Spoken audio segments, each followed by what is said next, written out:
Hello everybody, my name is Noah, and today I'm basically going to make my first video showing anything. And today that's going to be cassette tapes, and I have so many cassette tapes to go through. I've mainly collected most of these cassette tapes this month, but some of these cassette tapes are I also bought in previous months, like November and October. So I've got a lot of cassettes to show, so I'm going to try to go through these quickly. I'm not really going to show the inside of the J cards or the cassettes or anything like that all that much, except for one new tape, and maybe I'll make an exception once in a while. Maybe I'll open a tape, especially this new album that I bought on cassette. But otherwise, I'm just gonna go through these as fast as I can. So, anyways, first off, I've got "Difficult to Cure" by Rainbow from 1981. Hope you guys can see this, and I'm not holding this at an awkward angle. But anyways, Rainbow recorded a couple other albums after that one, and and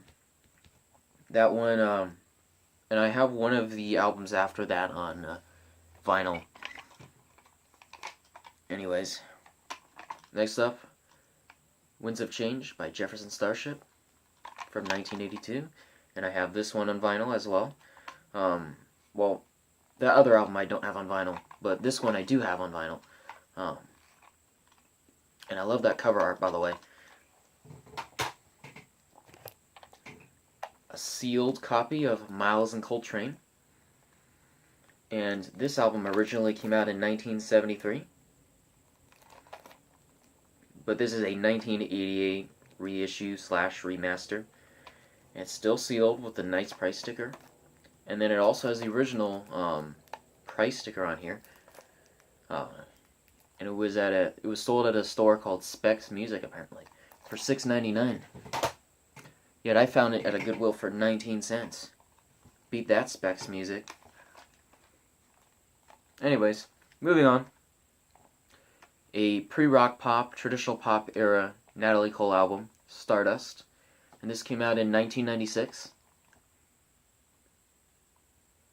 She had 2 regular studio albums before this, besides a Christmas album, that very much fell into the pre-rock pop, jazz, traditional pop style jazz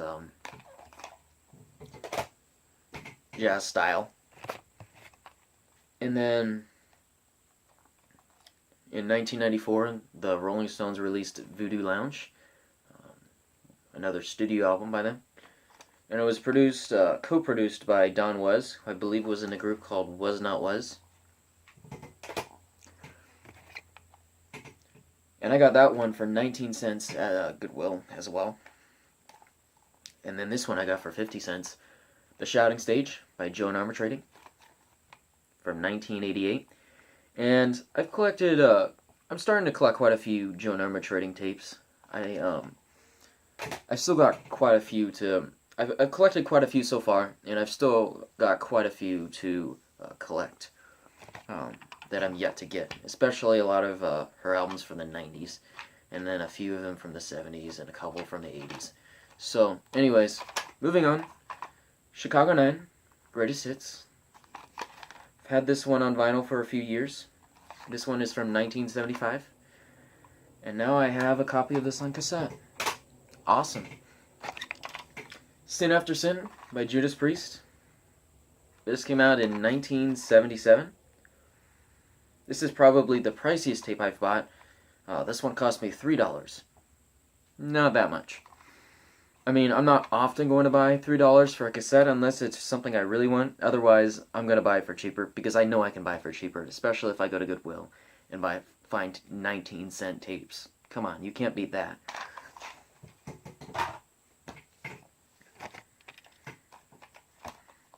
And then, it's starting to get kind of cold in here, so sorry if I'm kind of shaking or shivering a little bit. But anyways, I might even need to turn on the heater in a little bit. But I'm just gonna, I'm gonna do that after I finish this video. "Best of Rockers and Ballads" by the Scorpions. And this came out in 1989. This is a greatest hits album.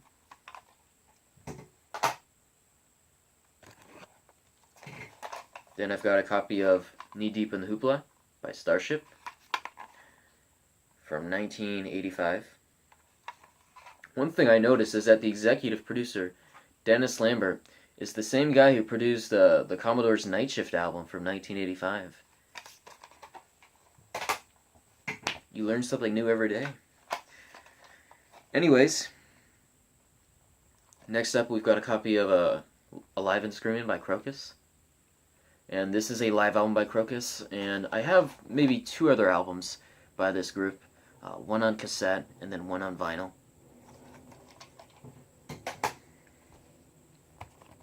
Then next up I got a budget compilation. It was produced by CEMA Special Markets, or SEMA as I like to call it. So another great SEMA compilation, Disco's Greatest Hits Volume 2, and this came out in 1995. And these are fun little budget compilations to collect. I like how clean this cassette case is, the cassette shell is. I like the look of this clear cassette shell. I don't know what it is, I just like this a lot.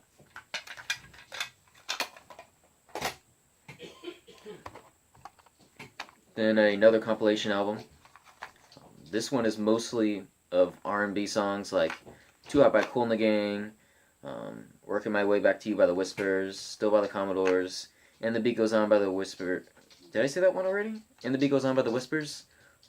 Don't Let Go by Isaac Hayes. You Can't Change That by Radio. I'll Never Love This Way Again by Dionne Warwick, which is kind of a pop song more, but still, that's the kind of vibe that, that's really the type of music that's on this album. And this compilation doesn't have an exact copyright date, although most of the songs on this album, all but one of them, date from about 1979. So I'm going to guess this album may have came out in maybe 1980. That's my guess. Then I've got a copy of Turbo by Judas Priest from 1986.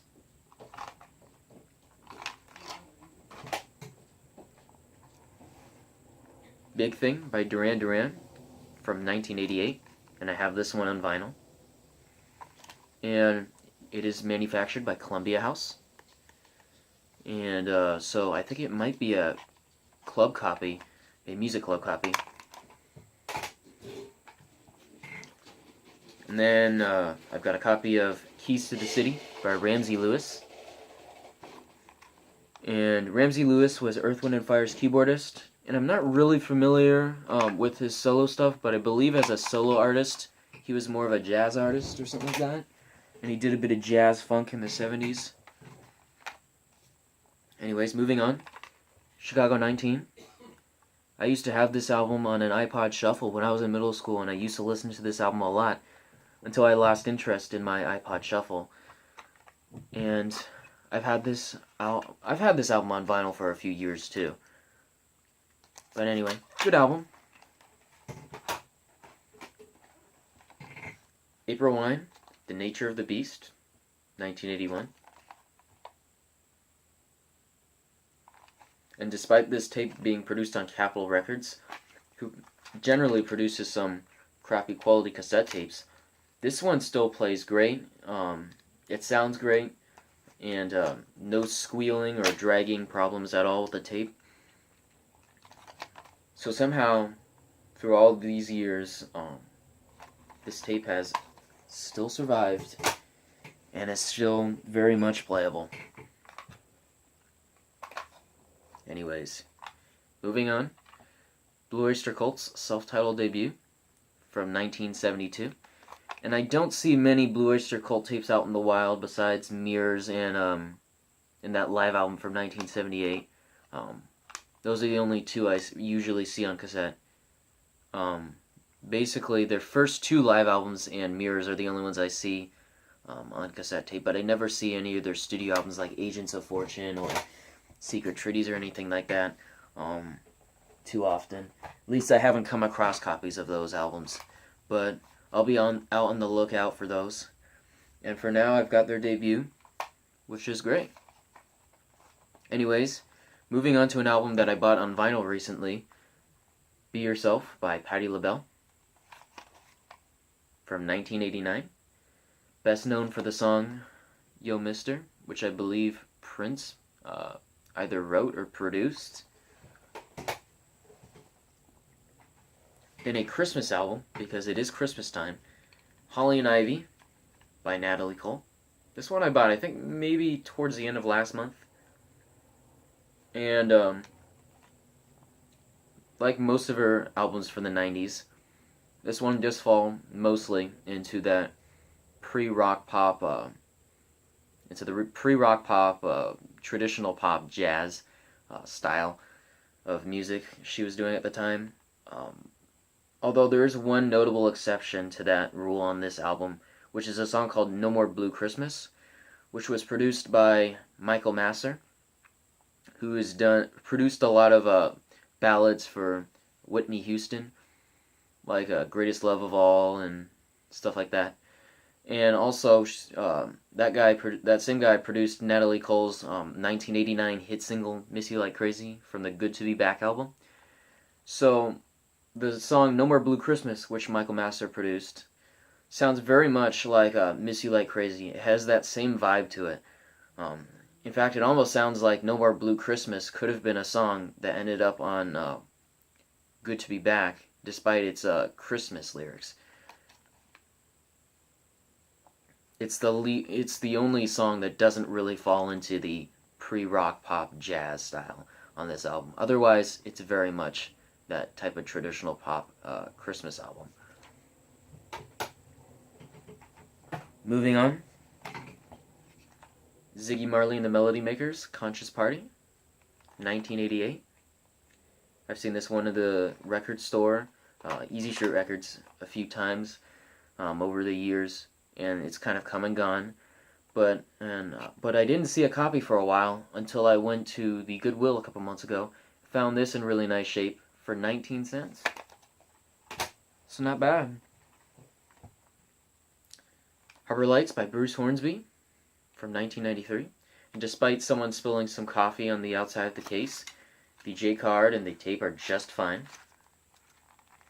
Nothing wrong there. Just fine. So yeah. Steelheart's self-titled debut from 1990.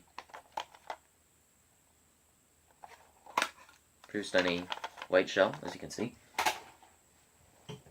A sealed copy of Cycles by the Doobie Brothers from 1989. And this is a BMG copy, I believe. Yeah, BMG Direct Marketing. So yeah, this is a BMG Club issue copy that's still sealed that I got for only 99 cents. So that's pretty cool. Then I got a copy of Blow Up Your Video by AC/DC. I think I have this one on vinyl. Best of My Love, The Best of the Emotions, 1996. Cost me $1.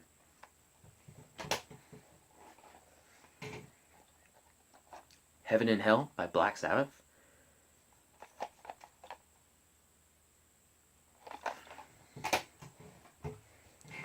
Balls to the Wall by Accept.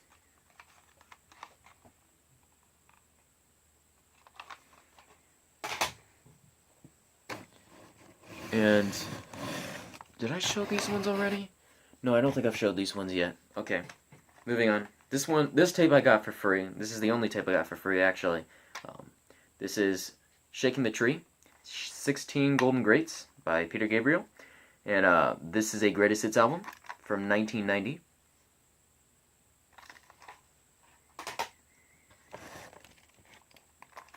Shaka Khan's self-titled 1982 album, produced by Arif Mardin, who has produced albums with by the Bee Gees and Hall & Oates.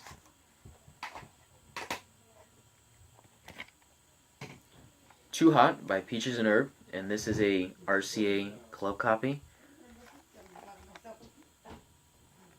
And this came out in 1978, this album, and it's best known for the song Shake Your Groove Thing. and it is on a beige cassette, like I showed. Out of Order by Rod Stewart, and this album, the cassette version of this album does contain one extra song, and it was co-produced by Andy Taylor from Duran Duran, I believe, and Bernard Edwards from Chic. And this album is best known for his cover of Bob Dylan's Forever Young in the song My Heart Can't Tell You No. Then up next, Steve Perry's Street Talk album from 1984.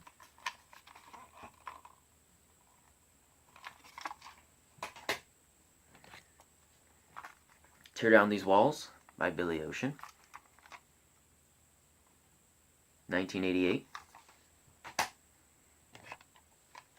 Seal's self-titled debut from 1991. And it was produced by Trevor Horn, who was from the Buggles, and I think he sang the song. I think he sang lead vocals on Video Killed the Radio Star, I believe. And he produced this album. There's a Digilog sticker right there. And he was also briefly in Yes during 1980 when Yes recorded the album Drama, which I have still yet to find a good copy of on any format. So, anyways,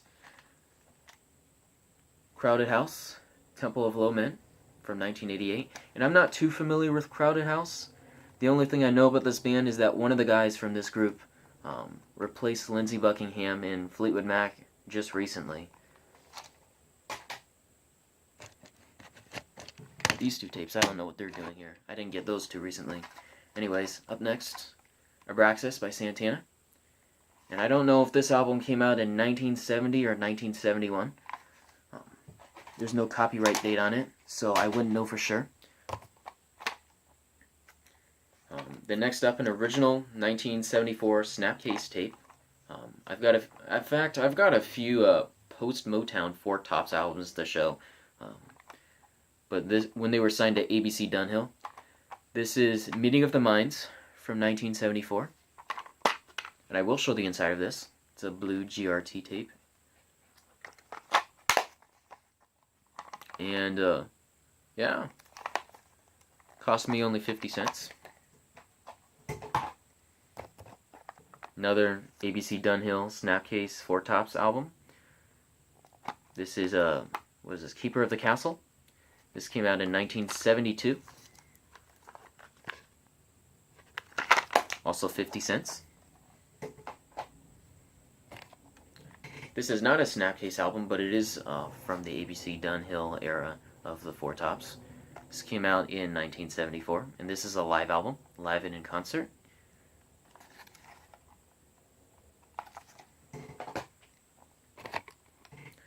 And then I have a copy of Somewhere in Africa by Manfred Mann's Earth Band. And I'm not really familiar with Manfred Mann's music with or without the Earth Band.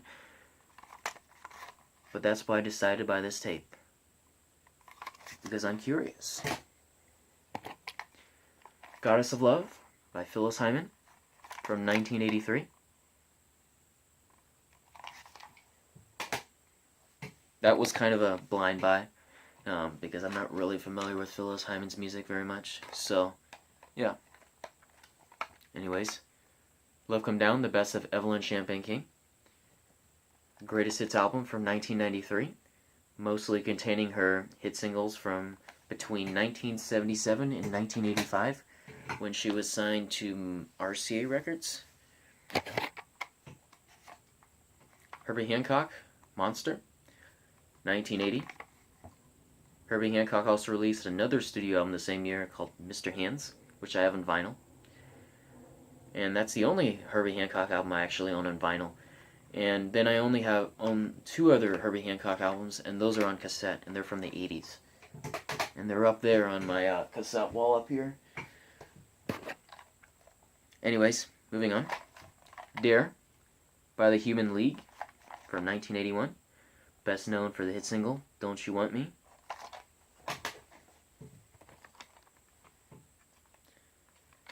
Then I've got a copy of Angel of the Night by Angela Bofill. And I have this one on vinyl, and I have a promo copy of it on vinyl, actually. There's a promo sticker on the record that I got from a garage sale quite a few years ago.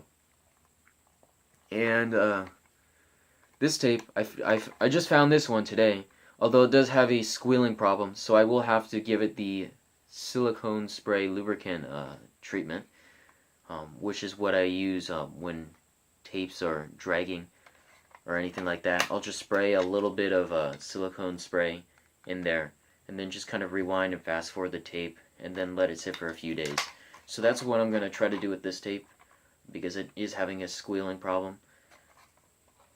But anyways, I have collected quite a few of Angela Bofill's albums, and I've still got quite a few to go. I'm a big fan of her music. She's kind of like a precursor to Whitney Houston a little bit, only she never had, stylistically, although she never had big hits like Whitney Houston did. She only had mainly hits on the R&B singles charts, but she never crossed over to the Hot 100 or the pop audience with any hit singles or anything like that. So, speaking of that, I do have another Angela Bofill album here, and this one came out in 1983.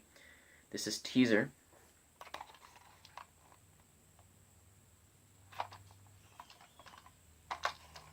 And this one, I got at Goodwill, I think maybe a week or two ago. Carlos Santana's solo album, Havana Moon, from 1983. Not really familiar with Carlos Santana's solo albums. And I'm not really too familiar with anything Santana did after maybe 1973. And then I got a couple of David Sanborn albums here. A Change of Heart from 1987.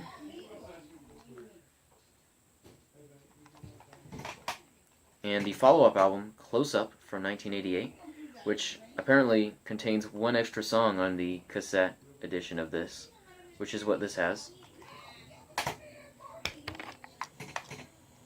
And then I've got a copy of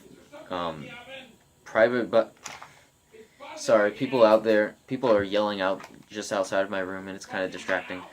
But anyways, I've got a copy of Private Dancer by Tina Turner, and this is an RCA issue copy, and this album came out in 1984. And I do already have a regular commercial copy of the cassette on cassette, but I decided to pick up an RCA club issue copy, because why not?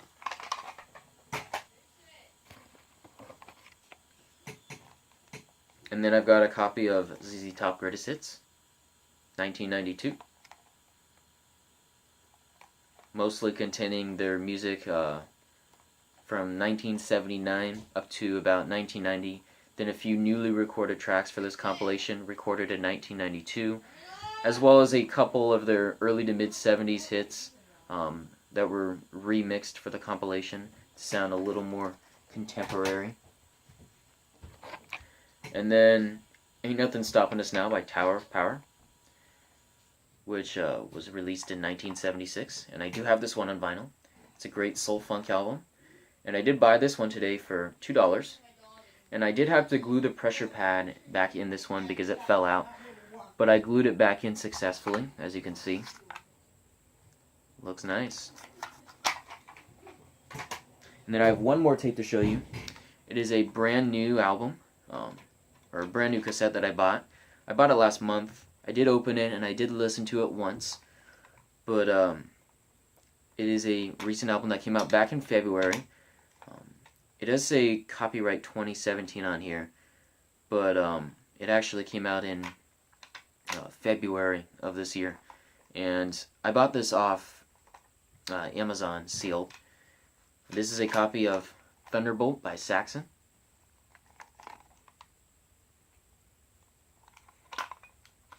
So this album's only 10 months old. So that's what the tape looks like. And I'm just going to go and show you the J card of this too, since it is a brand new cassette. And I know there's people out there who are interested.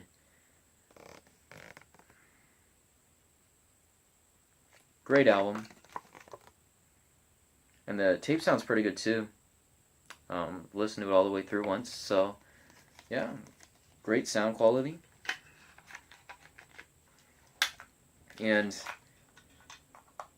it does have a solid tape window. It's not a cheap thin film, what do they call it, like a slip sheet tape window or whatever.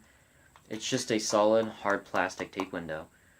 And it's a good quality tape. And brand new album on a cassette, which is awesome. So, anyways, that's all I have to show today.